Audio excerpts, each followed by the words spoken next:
Hi friends, வீரா சீரியலில் நாளைக்கான எபிசோடில் என்ன நடக்க போகுதுன்னா, வள்ளி மாறன் கிட்ட இந்த மல்லிகைப்பூவையும் அல்வாவையும் கொண்டு போய் வீரா கிட்ட கொடுன்னு சொல்ல, அவள் யாதுன்னு கேட்பாளே, நான் என்ன சொல்கிறதுக்குன்னு மாறன் கேட்குறாரு. நான் தான் வாங்கிட்டு வந்தேன், மறந்து கீழே வச்சுட்டு வந்துட்டேன், அத்தை கொண்டு வந்து தந்துச்சுன்னு ஏதாவது சொல்லி சமாளிடான்னு வள்ளி சொல்கிறாங்க. எல்லாத்தையும் நான் சமாளிச்சுட்டு தானே இருக்கேன்னு மாறன் அவர் மைண்ட் வாய்ஸ்லேயே பேச, என்னடா அப்பப்போ அமைதியாகவே நிற்கிறேன்னு வள்ளி கேட்குறாங்க. ஒன்றும் இல்லை, நான் உள்ளே போகிறேன், நீ பேசாமல் போய் பட அத்தைன்னு சொல்லிட்டு மாறன் உள்ளே போகிறாரு. வீரா மாறன் கையில் இருக்கக்கூடிய மல்லிகைப்பூ அல்வாவையும் பார்க்குறாங்க. என்னது இதுன்னு கேட்க, இது அத்தை தான் வாங்கிட்டு வந்துச்சுது, எனக்கும் இதுக்கும் எந்த சம்மந்தமும் கிடையாது, இதில் நான் தான் உனக்கு வாங்கி தந்தேன்னு வேற உங்ககிட்ட சொல்லணும்னு அத்தை சொல்லி வேற விட்டுச்சுதுன்னு மாறன் சொல்கிறாரு. மாறன் வீரா கையில் பூ கொடுக்க அதை வீரா வாங்கி கட்டிலில் வைக்கிறாங்க. அங்கே வைக்கிறதுக்காகவா நான் பூ தந்தேன், இதை நீ தலையில் வச்சுட்டு படு, காலையில் எழுந்து போகும்போது பூ கசங்கி இருந்தாதான் அத்தை உன்னை சும்மா விடுவாங்க, இல்லைனா உன்னை 1000 கேள்வி கேட்பாங்கன்னு சொல்கிறாரு. அதெல்லாம் நான் பார்த்துப்பேன், நீ ஒன்றும் கவலைப்பட வேண்டான்னு வீரா சொல்ல, சரி அப்புறம் உன்னோட இஷ்டம்னு சொல்லிட்டு மாறன் அந்த அல்வாவை பிரிக்கிறாரு. நல்ல சூடான அல்வான்னு சொல்லிட்டு மாறன் கட்டிலில் உட்கார வீரா முறைக்கிறாங்க. கவலைப்படாத, கொஞ்ச நேரம்தான், சாப்பிட்டு முடிச்சதுக்கப்புறம் கீழே போய் படுத்துக்குவேன்னு மாறன் சொல்லிட்டே சாப்பிட்றாரு. வீரா மாறன் சாப்பிட்றதே பார்க்குறாங்க. வேணுமா உனக்குன்னு மாறன் கேட்க, அதெல்லாம் வேண்டான்னு வீரா சொல்கிறாங்க. நல்ல வேலை, எங்கே வேணும்னு சொல்லிடுவியோன்னு பயந்துட்டேன், அல்வாவெல்லாம் நான் யாருக்குமே ஷேர் பண்ண மாட்டேன், சோலோவாக சாப்பிடுவேன்னு சொல்லி மாறன் ரசித்து சாப்பிட்டுட்டு இருக்காரு. அப்புறமா ஏதோ குறையுதேன்னு சொல்லி மல்லிகைப்பூவை எடுக்கிறாரு. அந்த மல்லிகைப்பூவை 2ஆக கட் பண்ணி ஒரு துண்டை எடுத்து அவர் கையில் சுற்றிக்கிறாரு. இப்போந்தான் மல்லிகைப்பூ அல்வாவுடைய டேஸ்ட்டே எனக்கு தெரியுதுன்னு ஒரு தடவை அந்த மல்லிகைப்பூவை ஸ்மெல் பண்ணுவார். அப்புறமா அல்வாவை எடுத்து சாப்பிடுவார். இப்படியே மாறன் செய்கிறத வீரா முறைச்சி பார்த்துட்டு இருக்காங்க. அப்புறமா மாறன் வீரா கிட்ட, எதுக்காக நீ உன்னோட படிப்பை பாதியிலே நிறுத்தின, நீ தான் டாப்பர்னு நான் கேள்விப்பட்டேன், அப்புறம் இதுக்காக ஒரு டிகிரியோட நிறுத்திட்ட, அடுத்தடுத்து டிகிரி படிச்சுட்டே இருக்க வேண்டியதானேன்னு கேட்க, வீரா மாறனையே பார்த்துட்டு, நாங்கள் ஒரு மிடில் கிளாஸ் ஃபேமிலி, எங்களுக்குன்னு ஒரு கனவை ஏற்கனவே உருவாக்கி வச்சுருப்போம், எங்கள் அண்ணன் எங்கள் 3 பேரை நினச்சி எவ்வளோ கனவு கண்டு வச்சுருந்தது தெரியுமா, அந்த ஒரு நாள் எங்கள் வாழ்க்கையே புரட்டி போட்டுடுச்சின்னு சொல்ல, ஓ இதுக்கு நம்ம தான் காரணமோன்னு மாறன் அவர் மனசுலேயே நினைக்கிறாரு. எதுவுமே தெரியாதது மாதிரி நீ என்கிட்டே கேட்குறலன்னு வீரா கேட்க, சரி நான் உங்கள் அண்ணனை சாகடிச்சிட்டேன்னு சொல்கிறீங்களே, அந்த அண்ணனோட ஆசை என்னது, நீ நல்லா படித்து பெரிய ஆளாகணும் தானே, அவரோட ஆசையை நீ நிறைவேற்றி வை, அவரோட ஆத்மா சந்தோஷப்படும், செலவை பற்றியெல்லாம் நீ யோசிக்காத, நீ என்ன படிக்கணும் எங்கே படிக்கணுங்கிறத மட்டும் யோசி, மற்றது எல்லாத்தையும் நான் பார்த்துப்பேன், இனிமேல் நீ துணி கடைக்கு கூட வர வேண்டாம், உன் படிப்பை பாருன்னு மாறன் சொல்ல வீராவும் யோசிக்கிறாங்க. நான் சொல்கிறத சொல்லிட்டேன், அப்புறம் உன்னோட இஷ்டம்னு சொல்லிட்டு மாறன் பாய் விரிக்கிறாரு. அந்த பாயில் அவர் கையில் கட்டியிருந்த பூவை எடுத்து பிச்சு பிச்சு போடுறாரு. நீ என்ன பண்ணுறன்னு வீரா கேட்க, ரொம்ப நாளாக பூ போட்டு படுக்கணும்னு எனக்கு ஆசை, ஆனால் பூ தான் கொஞ்சம் கம்மியாக இருக்குது, பரவாயில்ல நான் அட்ஜஸ்ட் பண்ணிக்கிறேன்னு சொல்லிட்டு அந்த பாயில் படுக்கிறாரு.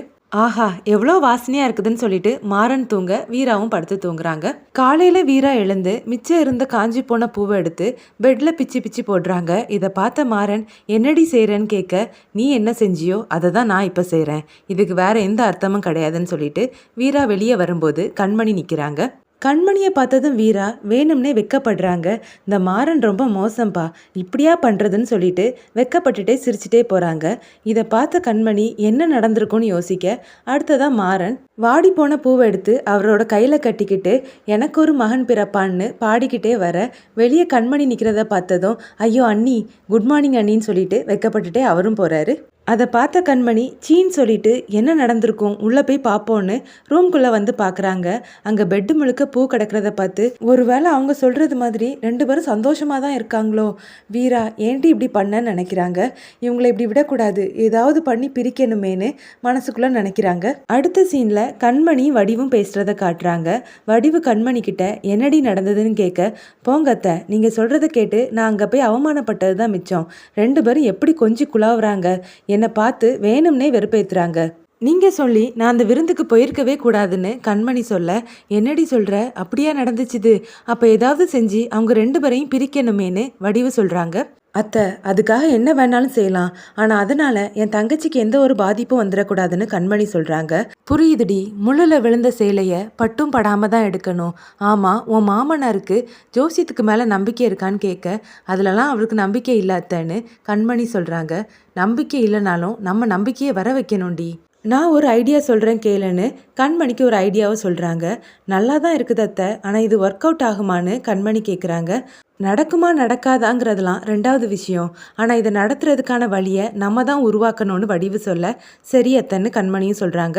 அடுத்த சீனில் மாறன் மட்டும் கடைக்கு தனியாக வர்றாரு. அப்போ கடையில் ஒர்க் பண்ணக்கூடிய ஸ்டாஃப் எல்லாருமே என்ன அண்ணன் மட்டும் வராரு, அண்ணியை காணுமேன்னு சொல்லி பார்க்குறாங்க. என்னடா தேடுறீங்கன்னு மாறன் கேட்க, இல்லை உங்கள் கூட தானே எப்போவுமே அண்ணி வருவாங்க, இன்னைக்கு காணுமே, ஏதாவது சண்டையா அண்ணன்னு கேட்குறாங்க. ரொம்ப தான் ஆசைடா உங்களுக்கு, அவளுக்கு கொஞ்சம் டயர்டாக இருந்ததுன்னு சொன்னால் அதனால தான் ரெஸ்ட் எடுன்னு சொல்லிட்டு வந்திருக்கேன்னு மாறன் சொல்ல, அப்போ இனி அண்ணி வரமாட்டாங்களான்னு ஒரு லேடி ஸ்டாஃப் கேட்குறாங்க. அவள் யார் அப்படின்னு மாறன் கேட்க, அண்ணின்னு எல்லாருமே கோரஸாக சொல்கிறாங்க. அது உறவு முறையில். ஆனால் அந்த கடையில் அவள் யாருன்னு மாறன் மறுபடியும் கேட்க, அண்ணி தானே சின்ன முதலாளி அம்மான்னு எல்லா ஸ்டாஃப்மே சொல்ல, அப்படி சொல்லுங்க, அந்த முதலாளி அம்மா இங்கே வந்து வேலை பார்க்குறது நல்லாவா இருக்குது, இனிமேல் அவங்க வீட்டில் இருந்தே எல்லா வேலையும் பார்த்துப்பாங்கன்னு மாறன் சொல்கிறாரு. நாங்கள் அண்ணியை ரொம்ப மிஸ் பண்ணுவான்னேன்னு அந்த லேடி ஸ்டாஃப்ஸ் எல்லாம் சொல்ல, நான் அவளை நினச்சி எவ்வளோ கனவு கண்டு வச்சுருக்கேன், அவள் எவ்வளோ பெரிய ஆள் தெரியுமா, நீங்கள் என்னன்னா அவளை இந்த கடைக்கு கொண்டு வந்து இங்கேயும் அங்கேயும் சுத்த விடுறதுக்கே யோசிக்கிறீங்க, போங்கடா போய் வேறு வேலையை பாருங்கடான்னு சொல்லிட்டு மாறன் உள்ளே போகிறாரு. அப்போ ஒரு லேடி ஸ்டாஃப் இனிமேல் அண்ணி வரமாட்டாங்களான்னு இன்னொரு ஸ்டாஃப் கிட்ட கேட்க, அண்ணனுக்கும் அன்னிக்கும் ஏதோ பிரச்சனை, அதை சமாளிக்கிறதுக்கு தான் அண்ணன் இப்படி போய் சொல்லிட்டு போகிறாருன்னு அவங்களுக்குள்ளே பேசி சிரிக்கிறாங்க. என்னடா சிரிப்பாங்க, போங்கடா அங்கன்னு மாறன் சத்தம் போட சரின்னு சொல்லிட்டு எல்லாருமே அவங்க வேலையை பார்க்க போறாங்க. வீரா கடைக்கு போறதுக்காக கிளம்பி வராங்க. அதை கண்மணியும் வடிவும் பார்க்குறாங்க. வடிவு கண்மணி கிட்ட, என்னடி ஜோடி புறால ஒரு புறா மட்டும் தனியா வருது, அவங்களுக்குள்ள எதுவும் பிரச்சனையான்னு விசாரின்னு சொல்றாங்க. கண்மணியும் வீரா கிட்ட, என்ன வீரா உன் புருஷரை எங்கன்னு விசாரிக்க, உனக்கு தான் அவரை கண்டாலே பிடிக்காதே, இப்போ என்ன அவரை பற்றி விசாரிக்கிறேன்னு வீரா கேட்குறாங்க. இல்லை, எப்போவுமே ஜோடி புறா மாதிரி ஒட்டிக்கிட்டே போவீங்க ஒட்டிக்கிட்டே வருவீங்க, இன்னைக்கு ஒரு ஆளை காணுமே அதான் கேட்குறேன்னு கண்மணி சொல்ல, வீரா கண்மணியை சிரிச்சுக்கிட்டே பார்க்குறாங்க. இங்கே பாரு வீரா, அவன் எப்படி கடைக்கு போகும்போது இப்போ கலத்தி விட்டுருக்கானோ இதே மாதிரி அவன் காரியம் முடிஞ்சதுக்கப்புறமா உன்னையும் கலத்தி விட தான் போகிறான்னு கண்மணி சொல்ல, எதுக்காக கண்மணி அவசரப்படுற, நேற்று நைட்டு நாங்கள் தூங்குறதுக்கு கொஞ்சம் நேரம் ஆயிடுச்சின்னு சொல்ல, வடிவும் கண்மணியும் ஒருத்தருக்கு ஒருத்தர் பார்க்குறாங்க. அத்தை உங்களுக்கு புரியும் தானேன்னு வீரா சொல்கிறாங்க. வடிவு எதுவும் சொல்ல முடியாமல் அமைதியாக நிற்க, அதனால தான் நான் போகிறதுக்கு லேட் ஆயிடுச்சுது, கவலைப்படாத கண்மணி, சாயந்தரம் வரும்போது நானும் அவரும் நல்ல ஜோடியாக தான் வருவோன்னு சொல்லிட்டு வீரா அங்கேருந்து கிளம்புறாங்க. என்ன கண்மணி இது, இவ பேசுறதெல்லாம் பார்த்தா உண்மையாக லவ் பண்ணி கல்யாணம் பண்ணவங்க கூட இந்த மாதிரி இருக்க மாட்டாங்க, இவ நம்மளை வெறுப்பேற்றுறதுக்காக இப்படி சொல்கிறாளா இல்லை உண்மையாகவே இவங்க சந்தோஷமாக இருக்காங்களான்னு நம்ம சீக்கிரமாகவே கண்டுபிடிக்கணும்னு சொல்ல கண்மணியும் யோசிக்கிறாங்க. இதோட இன்னைக்கான எபிசோட் முடியுது.